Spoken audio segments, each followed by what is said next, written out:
Yo, what's going on, guys? Today we are going to be reacting to the worst gamer deaths ever. By Simple Paint. You know the boy. You love the boy. Freaking,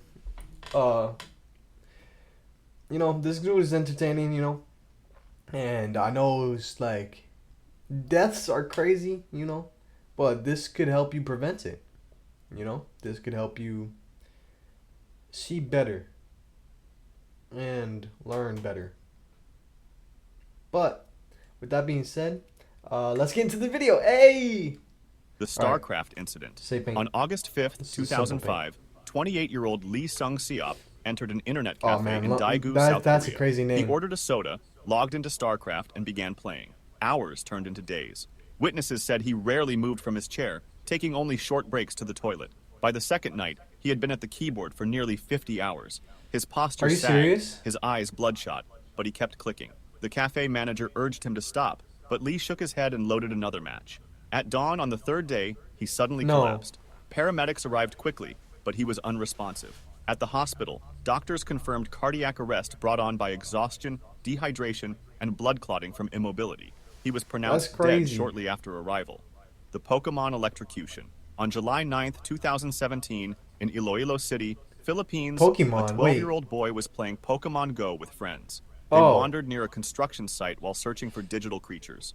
The boy, holding his phone, climbed onto a metal structure close to overhead power lines. Witnesses said he lost his balance and reached out for support. His hand made contact with a live electrical cable.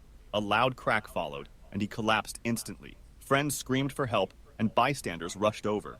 Emergency responders arrived quickly, but the boy showed no signs of life. He was pronounced dead from electrocution. Why would you let your Authorities friend confirmed climb that he up had been this shit, distracted bro? by the game, which led him into a dangerous area. The accident was covered by local news distracted him outlets so much to and climb cited this as shit? part of a series of Pokemon Go-related fatalities worldwide, climbing. where players, focused on the screen, entered dangerous environments. The Minecraft incident. On July 19th, 2015, a 17-year-old boy entered an internet cafe in Pampanga, Philippines. He logged into Minecraft and began what became a marathon session. Witnesses said he played for almost 3 straight days, taking only brief naps at the desk. Staff grew concerned when they noticed he had not eaten properly and had barely moved from his chair. On the third day, as he leaned forward to type, people his to body be went staying limp. this He long collapsed onto the keyboard and did not get up again. Friends called for help, and staff attempted first aid. Paramedics arrived, that you could but be pronounced that him you could dead just at the stay scene. here this Local long doctors and later just live cited there? cardiac failure linked to severe serious? exhaustion and Where are dehydration they? after continuous gaming. The Call of Duty swatting.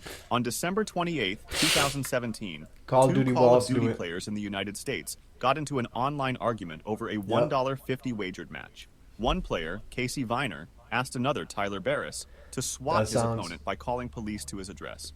Barris dialed 911 in Los Angeles and reported a fake hostage situation in Wichita, Kansas. Oh my gosh. The address he gave was not his rival's, but belonged to 28-year-old Andrew Finch, who had no connection to the dispute. Police surrounded Finch's home. When he opened the door, officers ordered him to raise his hands. Confused, he moved slightly, and an officer fired a single shot. Finch was killed instantly in front of his family. The case shocked the gaming world. Barris was later sentenced to 20 years in prison, while Viner received a shorter sentence. The Wii Fit incident.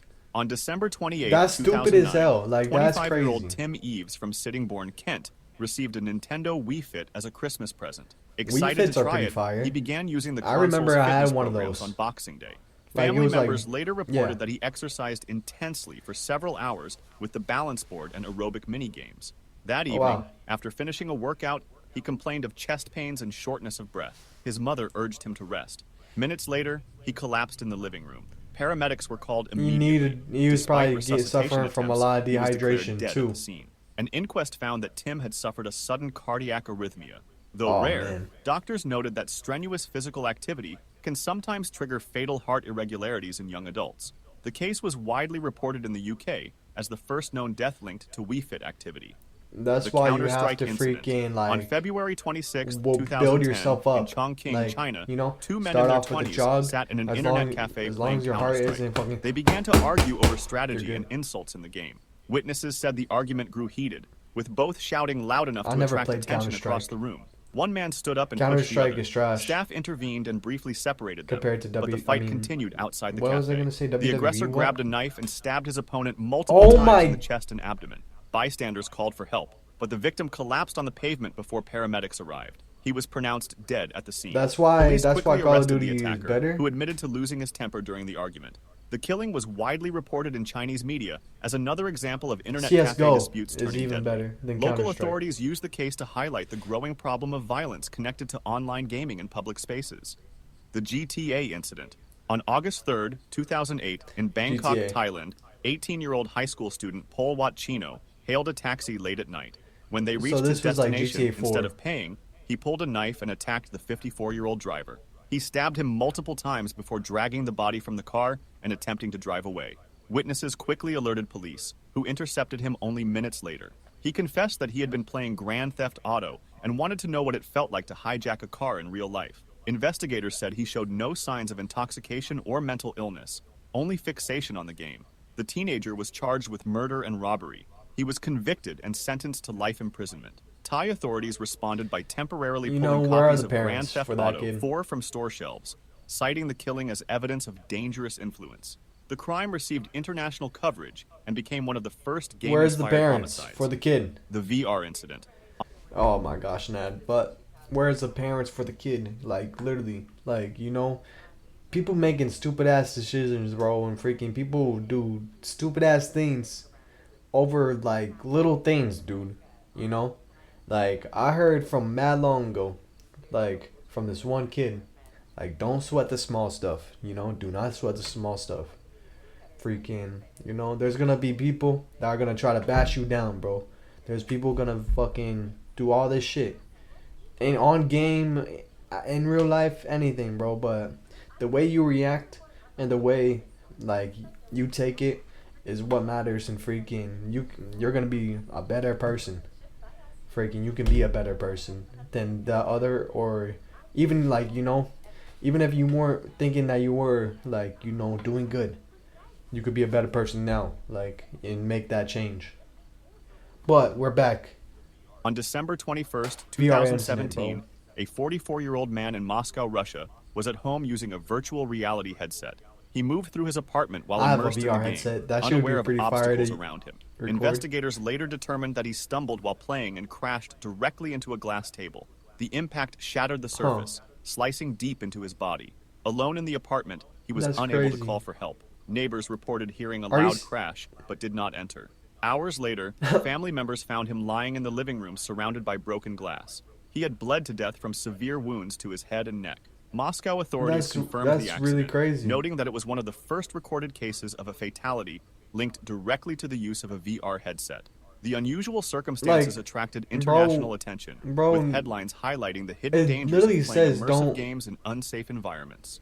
The world of Warcraft. It literally says whenever you put it on, February 1st, like be aware of your surroundings. A 26-year-old man walked into an internet cafe in Guangzhou, China. He sat down, opened World of Warcraft, and began to play. Witnesses later said he barely spoke, only pausing for instant noodles or brief toilet breaks. Day 1 passed, then day 2. Dude. He remained in the same seat, eyes fixed on the screen, fingers steady on the mouse. By the 3rd day, his movement slowed. At 10 a.m., he suddenly slumped forward onto the desk. Other customers thought World of Warcraft good, y'all? After several minutes without motion, staff went to check. They shook his shoulder, but he was limp. An ambulance was called. When paramedics arrived, he showed no pulse. Doctors at the nearest hospital declared him dead, citing cardiac arrest linked to extreme exhaustion and dehydration after 3 days of continued aiming. The Halo incident. On October 20th, 2007, in Wellington, Ohio, 16-year-old Daniel Petrick argued with his parents after they confiscated his copy of Halo 3. You could see he was a school shooter, They had locked the game in a safe, believing he had become dangerously addicted. While they were out, Daniel discovered where the key was hidden and retrieved both the game and his father's pistol. When his parents returned, he confronted them in the living room. He asked them to close their eyes, saying he had a surprise. Instead, he raised the pistol and fired. His mother, Susan, was killed instantly. His father, Mark, was shot in the head, but survived. Daniel attempted to frame his father by placing the gun in his hand. Paramedics arrived quickly and saved him. Daniel was arrested and later sentenced to 23 years to life in prison. The case shocked the United States, raising questions about violent video games and teenage obsession. The Pokemon Cliff. On September 7th, traumatized. 2016, Like, two he's men still in alive to this Tokushima day. Prefecture, Japan, were playing Pokemon Go along a coastal path. The mobile game, which used GPS and augmented reality, had become a global sensation only weeks earlier. Players often followed the app into There was unfamiliar 2 areas Pokemon Go while chasing deaths. virtual creatures. That afternoon, the men, aged 21 and 22, walked together while staring at their phones. The trail narrowed near a steep drop overlooking the sea. Focused on the screen, they failed to notice the edge. Both fell from a height of more How? than 65 feet. Emergency responders were called immediately by Like, nearby bro, witnesses. One of the men was found alive but badly injured. The other was I discovered at the base understand of the on like cliff, the sidewalk, unresponsive. but you He was declared literally dead at the hospital a short time are later. Japanese authorities urged players to pay more near attention to their surroundings, and the case cliffs, received dude. wide Like, coverage in national and international media. it's The over a League of Legends fence, incident. On November 14th, 2012, a bro. 23-year-old man entered an internet cafe in Wuhan, China. He sat at a terminal, logged into League of Legends, and began to play. Staff said he had been a regular customer, sometimes staying for long sessions, but this time he remained in his seat for nearly 23 hours without pause. Other patrons noticed him shifting uncomfortably, rubbing his chest, but he kept on playing. As the morning turned into afternoon, his body weakened. At 3 p.m., he suddenly slumped back in his chair. His arms fell to his side, the mouse slipped from his hand. The attendant rushed over, calling his name, but he was unresponsive. Paramedics were summoned immediately. By the time they arrived, his pulse was faint and irregular. He was transported to a nearby hospital, where doctors attempted to resuscitate him. He was declared dead shortly afterward. Medical staff That's attributed the crazy, death to dude. cardiac arrest, brought on by fatigue, dehydration, and prolonged immobility. It was one of several such incidents reported in China during that period. Like, The dehydration is the Lineage 2 main incident. cause to On March people 29, like fucking 2005, in going, bro. Shanghai, two You have to friends, stay Qiu hydrated. Chengwei and Zhu Kaoyuan, played the online Water's game good for you. Lineage 2. Qiu loaned Zhu a powerful virtual sword, Never heard of the actually Dragon Saber. Weeks lineage. later, Zhu sold it for 7,200 yuan without permission. Furious, Qiu demanded its That's return. pretty crazy. When Zhu refused, Qiu reported the theft to police. At the time, Chinese law did not recognize virtual property as real, and no charges were filed. On the evening of March 29th, Qiu confronted Zhu in person. The argument escalated into violence. Qiu drew a knife and stabbed Zhu repeatedly. Zhu died from his wounds. Qiu was arrested at the scene. In June 2005, he was convicted of murder and sentenced to life imprisonment with the possibility of parole. The killing became one of the first high-profile cases linking disputes over virtual items to real-world homicide, sparking debate in China over the value and legal status of digital property. The Pokemon That's Train. crazy. On August 23, So without 2016, those in things Tokushima happening, like, Prefecture, Japan, we a wouldn't have 39-year-old virtual truck driver property was driving things, on a but rural obviously road we would while because playing of Bitcoin Pokemon and Go. stuff. Distracted by the game, he failed to see two women crossing at a railway intersection. The truck struck Dude, both these pedestrians. Pokemon Go One people, woman, dude. aged 72, died instantly. The second, aged 60, was rushed to hospital with critical Man, injuries I'm about to switch and over to died shortly Yu-Gi-Oh, bro. afterward. Witnesses said the driver never braked before impact. Police arrested the man at the scene. Oh my He admitted he had been gosh. playing Pokemon Go behind the wheel. Prosecutors charged him with dangerous driving resulting in death. The case made national headlines in Japan, where the government had already issued public safety warnings about the game. Following the tragedy, Niantic, the game's Like, developer, stupid added as new hell. warnings for players not to use the app while operating vehicles. Despite the changes, Especially the a Tokushima heavy-ass crash remains one of the truck like deadliest that, bro. incidents linked to mobile gaming distraction. If you enjoyed this video, subscribe for similar ones and feel free to... Man, that's like stupid as hell. Like, all these people are like crazy. The Pokemon Go people are the stupidest ones of them all. And I'm sorry to say that because, you know, like rest in peace. But man, that's some stupid ass shit. You know? Like, rest in peace to all the people that have passed like away from all this stuff. You know? Freaking stay safe out there, y'all. Freaking, because you never know the people that you run into. Like, you know, you never know who you might run into, for real. Like, these people are stupid and crazy. But if you guys enjoyed the video, please leave a thumbs up and share with your friends. And with that being said, I love y'all. Peace.